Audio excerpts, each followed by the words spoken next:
Crowd auf der Gamescom. Okay, so welcome. I'm Ryan Seabury, by the way. Nice to meet you. How's it going? I'm Ryan. Mike, nice to meet you. So I'm Ryan Seabury. I'm the creative director on Lego Universe at Netdevil. We're the game developer. We're out in Louisville, Colorado. We've been working on Lego Universe for about 4.5 years in conjunction with Lego. It's been an idea actually at Lego for about 11 years actually, so quite a long time, quite a long-term project. So today we've got about half an hour to show you an MMO, and not to just show you any MMO, but a Lego MMO, which has a whole bunch of different things than most MMOs you've seen.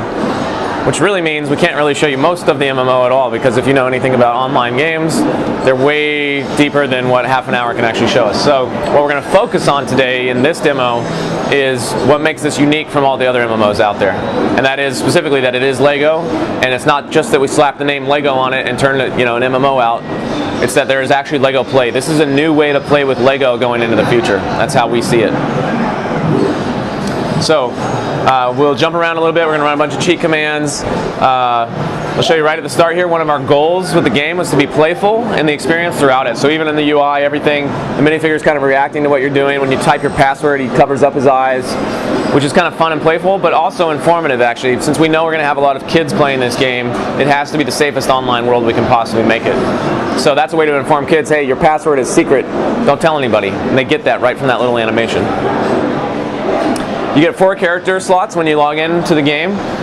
You see all the characters react to what you're doing. He wasn't very happy about getting deleted, but we have to show you a new character creation, so too bad for him. We'll go in here, and you'll notice this little spark. That is the creative spark. That's like the soul of a minifigure.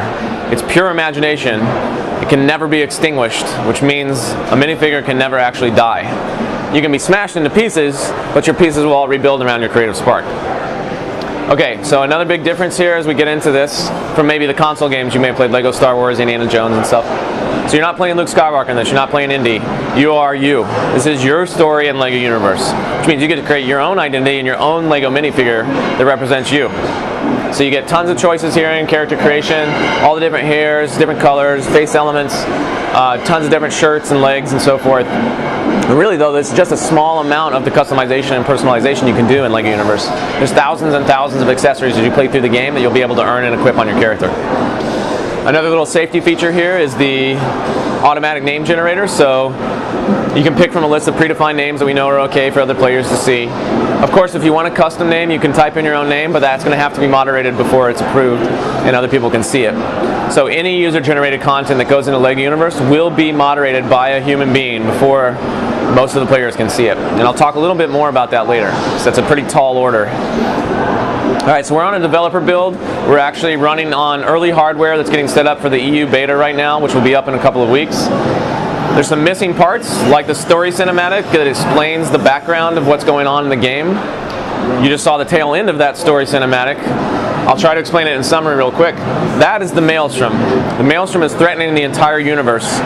It's a vortex of chaotic, destructive energy. Everything it touches, it destroys. You're coming here to join the Nexus Force, which is a band of courageous heroes. They've come together to battle the Maelstrom, which is threatening imagination, which is the underlying energy in the universe of Lego, and therefore they're trying to save the universe. So that's your job. Come save the universe. Pretty easy, right? So you're on your way, you're on a spaceship to join them.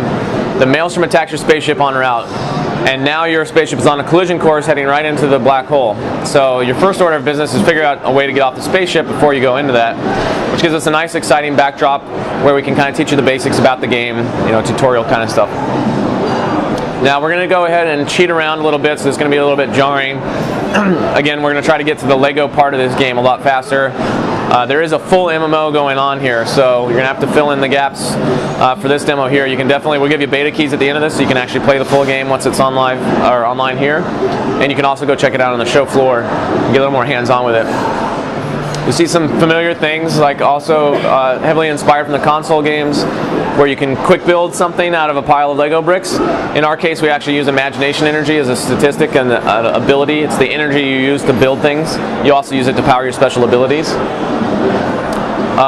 But when Lego came to us on this project, they really kind of challenged us to bring more creative play in than what they've seen in the past. Again, this is a new way to play with Lego, so they really wanted to take this up to another level. We didn't want to just throw a bunch of bricks at you and have you build stuff out of Lego right at the start. That's not necessarily fun from a game standpoint, right? And it's very intimidating and can be technical. So this right here, what you're looking at is modular building, which is kind of the first step into getting into much more creative play as we go forward. So you go to one of these build areas, you'll see them throughout the game. You put on a special item called the thinking hat, which is an item you get from one of the missions in the spaceship here. And that allows you to go into a special state where you don't have to worry about bad guys or time pressure or other players and what they're doing. You can just be creative and play around with the Lego parts that you've got. In this case, the build area is to build a rocket, because a rocket is a great way to escape a crashing spaceship. And you've been collecting little rocket parts around the ship in different crates and stuff. And a rocket's very simple to build. It's made of 3 different pieces: a nose, a cockpit, and an engine. But there's lots of different kinds of those pieces sitting around. So everybody's going to build a rocket at this point in the game, but everybody's going to build a different rocket, right? Mine's going to be different than the one you build because we have different style choices. You found different pieces. Now once we built a rocket, we can actually use it on one of these conveniently labeled rocket pads that we'll find throughout the game. And it turns out that rockets are actually a great way to travel between the different worlds in Lego Universe. So really we've just customized our own transport mechanism that gets us from zone to zone in the game.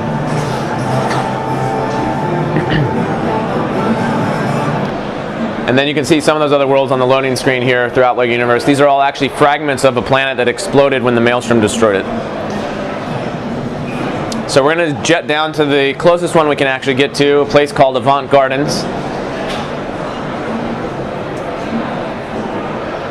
Now, judging from the name, you would think this place is normally a pretty peaceful place and a nice place to visit, which it is, except that the Maelstrom got here first and it's kind of messed everything up. And that's kind of a story template we repeat a lot, right? You get to a new world, the Maelstrom's there, everything's messed up, you got to help out.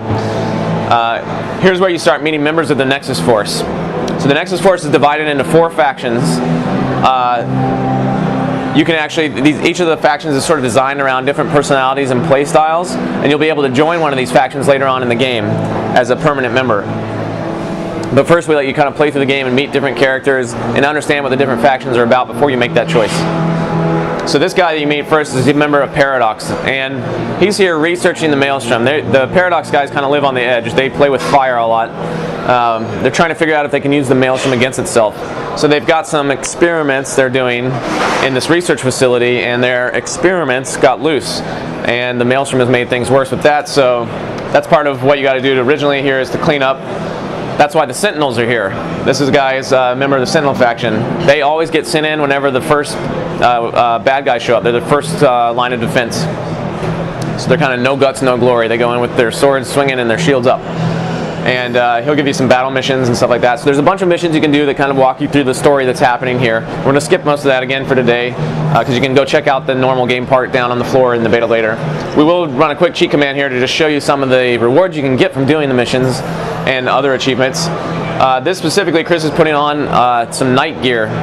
If you join the Sentinel faction later, you'll get access to their specialty kits, the night gear being one of them. And you can equip this, and you'll notice that your abilities are changing based on the equipment that you're actually putting on your minifigure.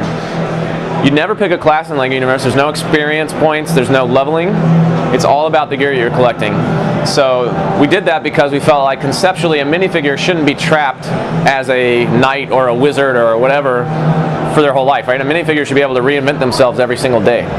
So you can put on your knight gear and play like a knight, or you can put on your wizard gear and play like a wizard, or you can put on both of them. You can mix and match your wizard hat with your knight sword and see what you get out of that. And it's a very flexible identity concept. So